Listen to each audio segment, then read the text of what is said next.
அந்த மாதத்தை மகத்தில கொடுத்தாலும் சரி சரி. இன்னைக்கு மாலை முதல்ல கலபாசனம் கோயில பாத்தீங்கன்னா அவ்வளவு பெரிய கூட்டம். இன்னைக்கு திதி கொடுக்கறது பெத்தவங்களுக்கு திதி கொடுக்கறது இன்னைக்கு இந்த நாள் உகந்த நாள் மாலை அமாவாசை. ஆராதனை செய்து அலங்கார பூஜை செய்து அம்மனை ஊஞ்சல் அமர்ந்திருக்கோம். ஊஞ்சல் அமர்ந்தோடனே முதல்ல விநாயகர் பெருமானை கூப்பிடணும். விநாயகர் பெருமானை நோண்டுங்க. கொஞ்சம் வழி விடுங்க, கொஞ்சம் வழி விடுங்க. விநாயகர் பெருமான் வரப்போறாரு. உட்காருங்க, அப்படியே உட்காருங்க. விநாயகர் பெருமான முதல்ல கூப்பிடணும். அவரு நம்ம இடத்தை தேடி வர போறாரு.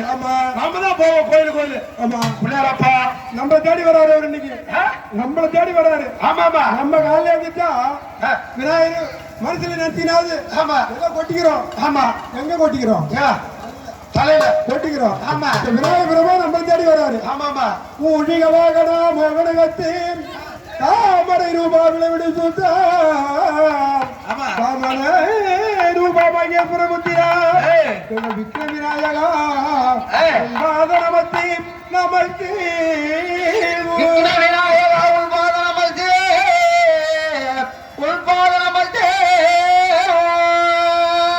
முண்டி போராத்தாரே விநாயகர் பெருமானை வணங்க வேண்டும். ஆமா அந்த விநாயகர் பெருமானை வணங்கிவிட்டால் எந்த காரியமும் நன்மையில் நடக்கும்.